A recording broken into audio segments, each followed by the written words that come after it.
Good evening मेरे प्यारे दोस्तों, सभी लोगों को मेरा नमस्कार। स्वागत करते हैं आप सभी का आपके अपने YouTube channel OD study point में। तो प्यारे दोस्तों, लास्ट क्लास में मैंने आप लोगों को चैप्टर नंबर 19 केंद्रीय प्रवृत्ति के मापे के क्वेश्चन नंबर 22 तक सारे प्रश्नों का सॉल्यूशन करवा दिया था। आज की क्लास में मैं आप लोगों को सॉल्व करवाऊंगा क्वेश्चन नंबर 23 से। तो स्टार्ट करते हैं आज की क्लास को। देखते हैं क्वेश्चन नंबर 23। क्वेश्चन नंबर 23 आपका है 10 व्यक्तियों के समूह की मासिक आय का औसत रुपया 1500 है।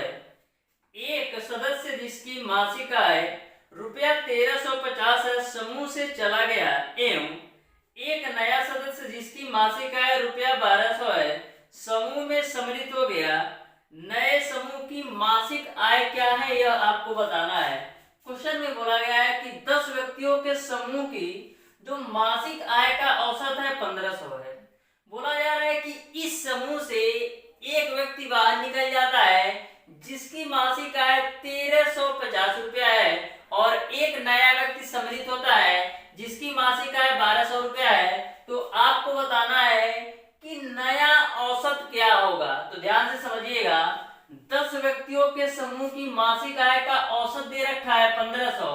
तो आप निकाल सकते हैं 10 व्यक्तियों के मासिक आय का योग। तो मासिक आय का योग निकालने के लिए करना क्या होता है, आपको औसत गुणे संख्याओं की संख्या।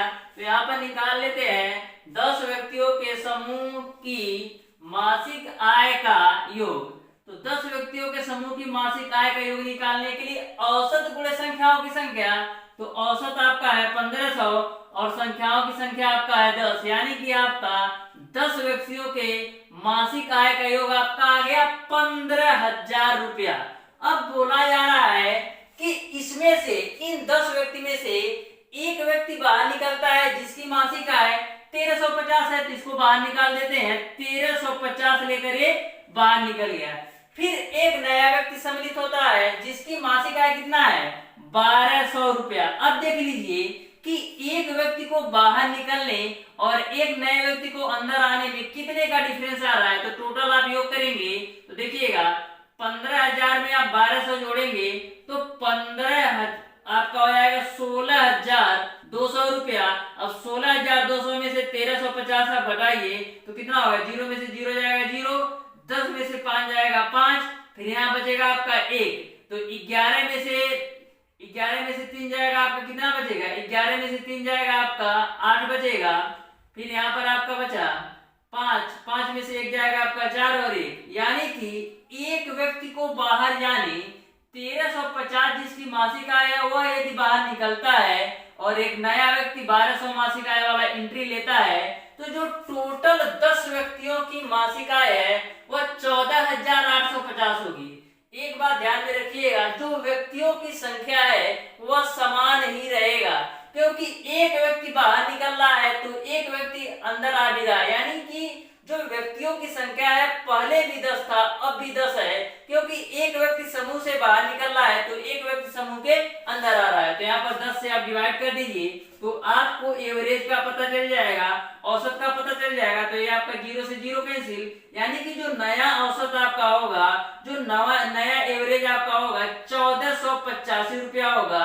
यही आपका आंसर हो जाएगा। इस तरीके से इस क्वेश्चन का जो आंसर होगा वो आपका ऑप्शन नंबर डी सही हो जाएगा। अब देखते हैं क्वेश्चन नंबर 24। क्वेश्चन नंबर 24 आपका है सारणी में दिए गए आंकड़ों का बहुलक बताइए। इस प्रकार से आपकी सारणी दे रखी है, एक तरफ आपका प्राप्तांक है, एक तरफ आपका बारंबारता है, आपको बहुलक बताना है। तो मैंने आपको बताया था कि बहुलक एक ऐसी संख्या होती है जो किसी श्रेणी या जो किसी सारणी में जो ज्यादा बार रिपीट होता है वही आपका बहुलक होता है। तो इस क्वेश्चन को देखिए कि जो 23 आपकी संख्या है, जो 23 आपका प्राप्तांक है वह सबसे ज्यादा बार आया है, यानी कि इस सारणी का जो बहुलक होगा वो आपका 23 ही होगा। बहुलक ऐसी संख्या होती है जो किसी भी श्रेणी में या जो किसी भी सारणी में ज्यादा बार रिपीट होता है। तो यहाँ पर आप देख रहे हैं कि जो 23 संख्या है वह सबसे ज्यादा बार इस सारणी में आई है, यानी कि जो इसका बहुलक होगा वो आपका 23 ही होगा। इस तरीके से आपका ऑप्शन नंबर डी सही हो जाएगा। देखिएगा क्वेश्चन नंबर 25। क्वेश्चन नंबर 25 आपका है, एक दुकान में निम्नलिखित बंटन के अनुसार एक दिन में 100 जोड़े जूते बिके। इस बंटन का बहुलक है। एक दिन में 100 जोड़े जूते बिकते हैं, तो आपको बताना है कि इसका बहुलक क्या होगा। तो जिस नंबर का जूता ज्यादा बिका होगा वही उसका बहुलक होगा। तो आप देख सकते हैं कि जो 7 नंबर वाला जूता है सबसे ज्यादा बिका है। 7 नंबर वाला जूता सबसे ज्यादा बिका है, यानी कि जो इस सारणी का बहुलक होगा वह आपका 7 ही होगा। क्यों? क्योंकि जो 7 नंबर वाला जूता है सबसे ज्यादा बिका है। इस तरीके से इस क्वेश्चन का जो आंसर होगा वो आपका ऑप्शन नंबर बी सही हो जाएगा। देखिएगा क्वेश्चन नंबर 26। क्वेश्चन नंबर 26 आपका है, माध्यिका होती है।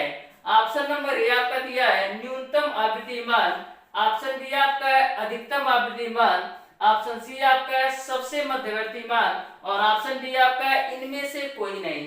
तो माध्यिका क्या होती है? जो सबसे मध्यवर्ती मान होता है वही आपकी माध्यिका होती है। इस तरीके से आपका ऑप्शन नंबर सी सही हो जाएगा। अब देखते हैं क्वेश्चन नंबर 27। क्वेश्चन नंबर 27 आपका है, n संख्याओं x1 x2 x3 dot dot dot xn का औसत यम है। यदि x1 को बदलकर x बार कर दिया जाए तो नया औसत क्या होगा, यह आपको बताना है। तो ध्यान से इस क्वेश्चन को समझिएगा। बोला जा रहा है कि n संख्याओं x1 x2 x3, n संख्याओं का औसत जो है यम है। बोला जा रहा है यदि x1 को बदल दिया जाए x बार से तो नया औसत क्या होगा, यह आपको बताना है। तो ध्यान से देखिएगा, यह क्वेश्चन आपका 2 से 3 सेकंड का है। जैसे आप सॉल्व करते हैं ऐसे प्रश्नों को सेम टू सेम इसको भी सॉल्व करना है। मैंने एग्जांपल के रूप में इसलिए लिया है जिससे आपको क्लियर समझ में आए। देखिएगा यहाँ पर यदि मैं पूछूं कि x1 x2 x3 dot dot dot xn का योग क्या होगा, तो आप कहेंगे औसत गुणे संख्याओं की संख्या से मल्टीप्लाई करेंगे, यानी आपका x1 प्लस का x2 प्लस का x3 plus dot dot dot xn का जो मान होगा वो आपका यम इंटू का यन होगा। क्योंकि औसत गुणे संख्याओं की संख्या n, तो औसत में संख्याओं की संख्या से गुणा करेंगे तो आपको x1 से लेकर के xn तक का योग आपको निकल गया यम इंटू का यन। इतनी सी बात आपको क्लियर है। अब देखिएगा बोला है x1 को x बार से आप हटा देते हैं तो ये आपका यमन तो है आपका औसत। यमन तो आपका इन संख्याओं का योग है, एक संख्या को हटाना है, यानी कि जो x1 है इसको आपको x बार से हटाना है। तो बोला जा रहा है नया औसत क्या होगा, तो ये आपका योग था। x1 को आपको x बार से हटाया और संख्याओं की संख्या कितनी है, संख्याओं की संख्या आपका यह नहीं है, तो जो नया औसत आपका होगा यही तो होगा। क्योंकि आपका यम है योग, यम इंटू यन आपका योग है। x1 को x बार से मैंने हटाया और संख्याओं की संख्या तो सेम ही रहेगी, यह नहीं रहेगा। क्योंकि एक संख्या आप निकाल रहे हैं तो उसके स्थान पर दूसरी संख्या आपका x बार आ रहा है। ध्यान से इसको समझिएगा, आपको क्लियर हो जाएगा। देखिएगा 5 संख्याओं का औसत 6 है, तो 5 संख्याओं का योग यदि मैं आपसे पूछूं तो क्या होगा, औसत गुणे संख्याओं की संख्या, तो औसत आपका 6 है और संख्याओं की संख्या 5 यानी कि 30, यानी कि 5 संख्याओं का योग आपका आ गया 30। बोला है कि गलती से 6 की जगह 5 ले लिया गया, यानी कि जो औसत आपका है, जो 5 संख्याओं का योग आपका 30 तो है, लेकिन बोला जा रहा है 6 की जगह 5 ले लिया गया, यानी कि 6 की जगह 5 लेने में क्या होगा, 6 माइनस का 5 कर सकते हैं और बट्टे संख्याओं की संख्या कितनी होगी, संख्याओं की संख्या 5 ही होगी। क्योंकि 6 की जगह 5 लिया जा रहा है, यानी कि एक संख्या निकल रही है तो एक संख्या एंट्री ले रही है। तो सेम टू सेम वही कॉन्सेप्ट मैंने यहाँ पर भी लगाया, जो टोटल योग था आपका m इंटू n। फिर बोला है कि x1 को x बार से हटाया, तो x1 को मैंने x बार से हटाया, जैसे यहाँ पर 6 को 5 से हटाया और बट्टे संख्याओं की संख्या 5 यहाँ पर भी थी, तो संख्याओं की संख्या पहले n यहाँ पर भी था तो n यहाँ पर भी है, तो यही आपका आंसर हो जाएगा। तो कभी भी आपको ऐसा क्वेश्चन पूछा जाए तो ऐसे ही सॉल्व करना है। सबसे पहले आपको योग निकाल लेना है, तो योग आपने निकाला है m प्लस का कौन सी संख्या किससे रिप्लेस हो रही है, कौन सी संख्या के स्थान पर कौन सी संख्या आ रही है, तो x1 की जगह पर x बार आ रहा है, बट्टे संख्याओं की संख्या क्या होगी, यह नहीं होगा, क्योंकि एक संख्या की जगह पर दूसरी संख्या आ रही है तो यही आपका औसत होगा। तो ध्यान में रखिएगा, इसी तरीके से आपको सॉल्व करना है। अब देखते हैं क्वेश्चन नंबर 28। क्वेश्चन नंबर 28 आपका है, यदि n प्रेक्षणों x1 x2 x3 dot dot dot xn का समांतर माध्य x बार है तो summation of n i equal to 1 x1 minus x bar का मान क्या होगा, यह आपको बताना है। यह आपका क्वेश्चन 2013 में पूछा गया क्वेश्चन है। तो देखिएगा ध्यान से, यहाँ पर बोला गया है कि x1 x2 x3 dot dot dot xn का जो समांतर माध्य है वो आपका x बार। आपको बताना है summation of n i equal to 1 x1 minus x का मान क्या होगा। जो ये आपका साइन है इसको सबमिशन बोलते हैं। तो देखिएगा यहाँ पर x1 माइनस x का मान आपको बताना है। तो इसके जगह पर हम क्या लिख सकते हैं, हम लिख सकते हैं x1 माइनस का x बार, उसके बाद से दूसरे में आपका होगा x2 माइनस का x बार, और तीसरे में आपका होगा x3 माइनस का x बार, और चौथे में आपका होगा x4 माइनस का x बार। तो ऐसे ही आपका आगे चलता जाएगा। उसके बाद से देखिएगा यहाँ पर आपको x1 x2 x3 इसको मैं अलग कर लेता हूँ, और जो x बार वाली वैल्यू है इसको अलग कर लेता हूँ। तो इसको मैं क्या लिख सकता हूँ, x1 प्लस का x2 प्लस का x3 dot dot dot xn तक ये भी जाएगा आपका। उसके बाद से जो आपकी x बार सारे में है और माइनस के साथ है, तो मैं माइनस कॉमन ले लेता हूं। तो क्या हो जाएगा आपको मिलेगा x बार प्लस का x बार प्लस का x बार प्लस का डॉट डॉट डॉट आपका xn तक ये भी जाएगा। अब देखिएगा x1 plus x2 plus x3 dot dot dot xn का यानी यही वैल्यू है। तो इस वैल्यू का जो मान होगा वो क्या आपका होगा n इंटू x बार। तो इसके जगह पर हम लिख सकते हैं n इंटू का x बार, क्योंकि इन संख्याओं का आप योग निकालेंगे तो औसत गुणे संख्याओं की संख्या, तो इन संख्याओं का योग आपका क्रॉस मल्टीप्लाई होगा तो n x पे पावर बार ही आएगा। तो इन सारी वैल्यू के जगह पर मैं n x पे पावर बार लिख सकता हूँ। और माइनस का ये देखिएगा x बार ये भी आपका xn पे बार जाएगा, तो ये आपका हो जाएगा nx पे बार, ये आपका ये भी हो जाएगा। तो दोनों आपस में कैंसिल होंगे तो आपका जीरो आंसर होगा। इस तरीके से इस क्वेश्चन का जो आंसर होगा वो आपका ऑप्शन नंबर ए सही हो जाएगा।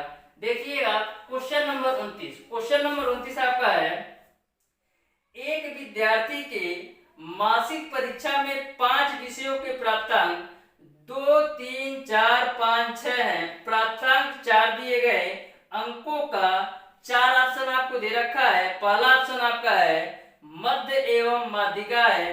ऑप्शन नंबर बी आपका है माध्य एवं माध्यिका नहीं। ऑप्शन नंबर सी माध्यिका है माध्य नहीं, और ऑप्शन डी आपका है बहुलक है।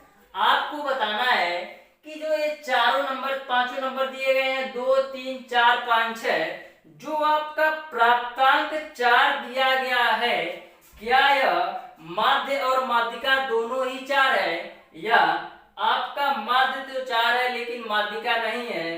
तीसरा ऑप्शन आपका है माध्यिका है माध्य नहीं है, और चौथा आपका है बहुलक है।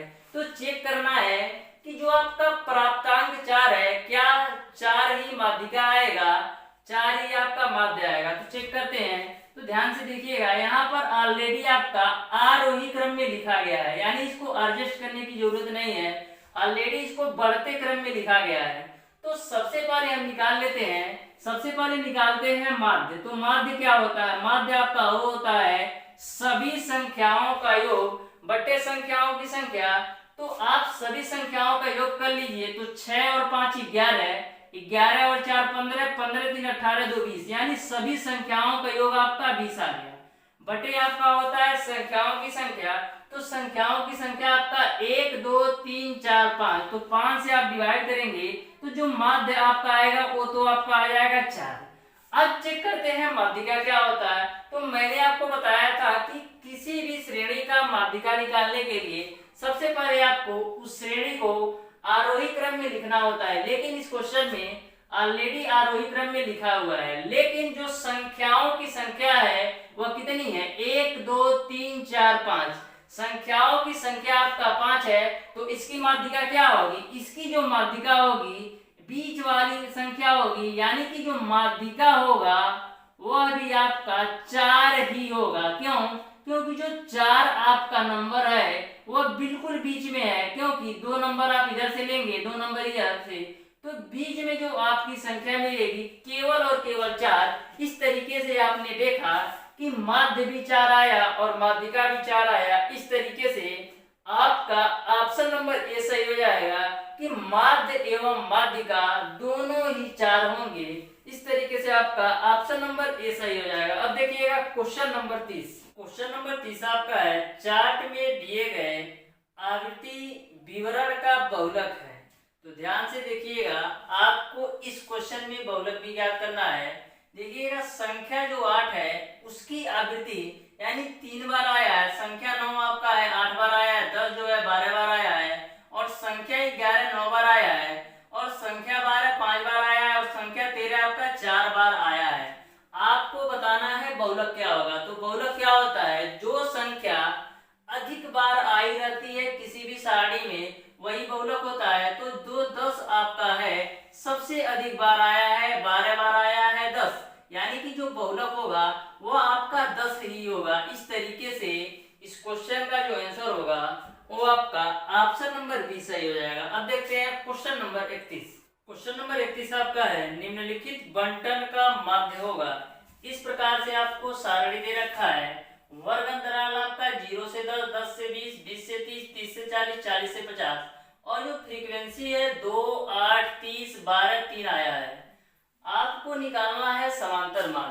तो ध्यान से देखिएगा, ऐसे प्रश्नों को सॉल्व करने के लिए यहाँ पर वर्ग अंतराल आपका 0 से 10 दे रखा है, तो यहाँ पर आपका वर्ग मध्यमान होगा। यहाँ पर जो आपका निकलेगा वर्ग मध्यमान। वर्ग मध्यमान क्या होता है, इन दोनों संख्याओं को जोड़कर आपसे 2 से डिवाइड करना है।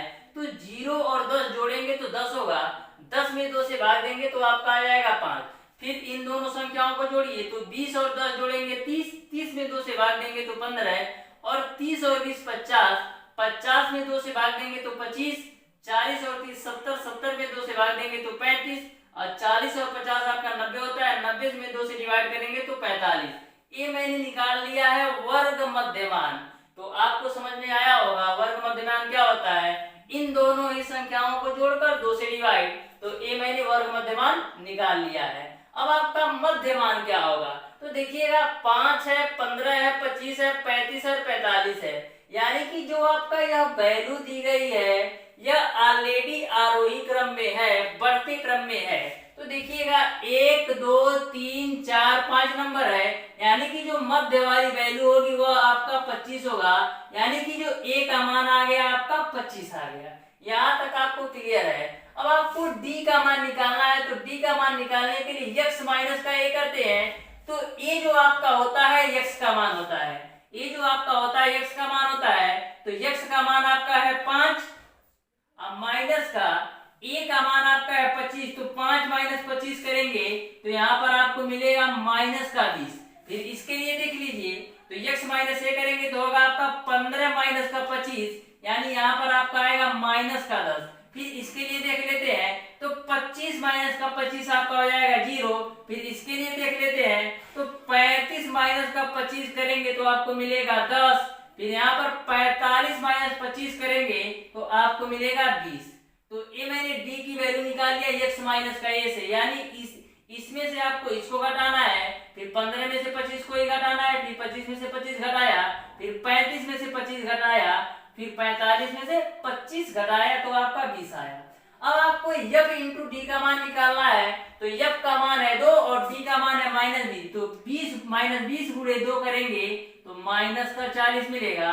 फिर यहाँ पर -10 गुणे 8 करेंगे तो माइनस का 80 मिलेगा। यहाँ पर आपको 30 गुणे 0 करेंगे तो 0 ही मिलेगा, और यहाँ पर आ जाइए तो 12 गुणे 10 करेंगे तो आपको मिलेगा 120। फिर यहाँ पर आ जाइए तो 20 गुणे 3 करेंगे तो आपको मिलेगा 60। अब आपका समांतर माध्य का जो फार्मूला होता है a plus summation of f of d divided by summation of f आपका यह फार्मूला होता है। तो सबसे पहले आपको f ऑफ d का मान निकालना है, यानी कि इन सारी वैल्यू को आपको आपस में जोड़ देना है। तो 8 4 12, तो माइनस 120 से प्लस 120 कट जाएगा, माइनस 80 माइनस 40, माइनस का 120 और प्लस का 120 तो जीरो हो जाएगा। यानी केवल और केवल आपको 60 मिलेगा summation of F of D का मान। अब आपको निकालना है समीशन ऑफ एफ, यानी इन सारी वैल्यू को जोड़ लीजिए तो समीशन ऑफ एफ का मान क्या होगा, समीशन ऑफ एफ का मान होगा 8 2 10 और 30 कितना होगा, 30 और 10 40, 40 10 50 2 52 और 3 55, यानी समीशन ऑफ एफ का मान आ गया आपका 55। अब यहाँ पर रख दीजिए, तो ए का मान आपने निकाला है 25 प्लस का summation of F into D का मान निकाला है 60 बटे समीशन ऑफ एफ का मान आपने निकाला है 55, तो 5 से काटिए तो यहाँ 12 है, यहाँ पर 11 है, तो यहाँ पर आपको मिल जाएगा 25 प्लस का 12 में भाग देना है 11 से, तो 11 एकम 11 बचा एक जीरो, बचा एक जीरो और बढ़ा दीजिए तो 11 9 99, यानी कि 1 पॉइंट आपका 09 हो जाएगा, तो 25 से 26.09 आपका समांतर माध्य आ जाएगा। इस तरीके से इस क्वेश्चन का जो आंसर होगा वो आपका ऑप्शन नंबर सी सही हो जाएगा। अब देखते हैं क्वेश्चन नंबर 32। क्वेश्चन नंबर 32 आपका है, कॉलोनी के 100 निवासियों की मध्य आयु निम्नलिखित आंकड़ों से है, आपको इसको सॉल्व करना है और आपको माध्य बताना है। तो ध्यान से देखिएगा इस क्वेश्चन को। सबसे पहले यहाँ पर वर्ग अंतराल आपका 0 से 10, 10 से 20, 20 से 30, 30 से 40, 40 से 50, 50 से 60 और 60 से 70 दे रखा है। सबसे बड़ी बात आपका है विद्यार्थियों की संख्या निकालना। तो विद्यार्थियों की संख्या कैसे निकालते हैं, ऐसे प्रश्नों में इन दो का डिफरेंस लेना पड़ेगा, तो आपको पता चलेगा कि 0 से 10 वर्ष तक कितने स्टूडेंट हैं। तो 100 में से 90 घटाएंगे तो आपको मिलेगा 10, यानी कि 0 से 10 साल के 10 स्टूडेंट हैं। फिर 90 में से आप 75 घटाएंगे तो आपको पता चलेगा कि 10 से 20 वर्ष के कितने हैं, तो 90 में से 75 घटाएंगे 15। उसी प्रकार आगे भी कर लेना है, तो 75 में से 50 घटाएंगे तो 25, यानी कि आपका 20 से 30 वर्ष के 25 लड़के हैं। फिर उसी प्रकार से 75 में से 25 घटा लीजिए तो 25 मिलेगा, फिर 25 में से 15 घटा लेंगे तो मिलेगा आपको 10, फिर 15 में से आप 5 घटा लेंगे तो मिलेगा आपको 10। यहाँ तक आपको क्लियर है। फिर उसके बाद से एक स्टेप और कर लीजिए, तो 5 में 0 घटाएंगे तो 5। अब देखिए विद्यार्थियों की संख्या कितनी है, तो 10 और 15 25, 25 गुना 50 और 25 दिया 75 और 10 85 और 10 95 और 500, यानी कि जो टोटल एक्चुअल में विद्यार्थियों की संख्या वो आपका है 100। अब आपको निकालना है माध्य आयु। तो माध्य आयु कैसे निकालते हैं, इन दोनों संख्याओं को जोड़कर 2 से डिवाइड, यानी 10 और 0 जोड़ेंगे तो 10, 10 में 5 से भाग देंगे तो 5 आपको मिलेगा, फिर 10 और 20 जोड़ेंगे तो 30 होगा, 30 में 2 से डिवाइड करेंगे तो 15 है। ऐसे ही आगे करना है, तो 30 20 50 बटे 2 आप करेंगे तो 25 मिलेगा। फिर आपका 35 और 40 70 होता है, 70 बटे 2 आपका हो जाएगा 35। फिर उसके बाद से 40 और 50 90, 90 बटा 2 आपका हो जाएगा 45। फिर उसके बाद से 60 और 50 110, 110 बटे 2 आपका हो जाएगा 55। फिर उसके बाद से 60 और 70 130, 130 बटे आपका हो जाएगा 65। तो इस तरीके से मैंने माध्य आय निकाल लिया। इन दोनों को जोड़कर 2 से डिवाइड किया, इन दोनों जोड़ करके 2 से डिवाइड किया, तो इस प्रकार से आपकी माध्य आय आ गई। अब आपको एफ ऑफ एक्स का मान निकालना है। तो देखिएगा एफ ऑफ एक्स का मान कैसे निकालते हैं, ए आपका एक्स का मान है तो इन दोनों का मल्टीप्लाई कर लीजिए, तो 10 25 आपका हो जाएगा 50, फिर 15 15 एम आपका हो जाएगा 225, फिर आपका हो जाएगा 25 25 आपका हो जाएगा 625, फिर आपका 25 में 35 से मल्टीप्लाई कर लीजिए तो कितना होगा 25 25 125 और 25 दिया 75, 25 दिया 75 और 12 कितना होगा 75 2 77 10 87, यानी 875 हो जाएगा। फिर उसके बाद से 10 का गुणा 45 में करना है तो आपका हो जाएगा 450। फिर उसके बाद से 10 का गुणा 55 में करना है तो आपका हो जाएगा 550। फिर उसके बाद से 5 का गुणा 65 में करना है तो 5 5 25 5 6 2 32, 5 5 25 5 6 2 32। अब ये सारी वैल्यू जोड़ लीजिए तो देखिएगा यहाँ पर आपका हो जाएगा 0 5 5 10 5 15 और 5 20 को 0, हासिल बचे आपके 2 5 2 7 2 9 2 11 7 18 2 20 3 23 5 28 2 30 को 0, हासिल बचे 3 3 2 5 और 5 और 6 11 11 8 19 19 1 20 3 23 5 28 2 30 1 31, यानी कि जो एफ ऑफ एक्स का जो टोटल मान आया वो आपका आया 31 आया। 3100 आया। अब आपको माध्य निकालना है, तो समांतर माध्य कैसे निकालते हैं, summation of F of x divided by n होता है। तो जो टोटल योग आपका आया वो आपका आया है 3100। 3100 में से आपको विद्यार्थियों की संख्या से डिवाइड करना है। विद्यार्थियों की संख्या आपका है 100, तो 00 से 00 कैंसिल, यानी कि जो माध्य आएगा वो आपका 31 आएगा।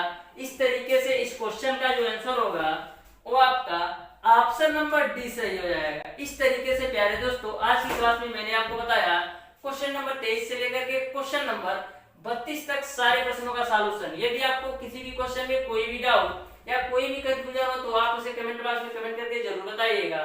तो प्यारे दोस्तों अब देखते हैं होमवर्क का क्वेश्चन।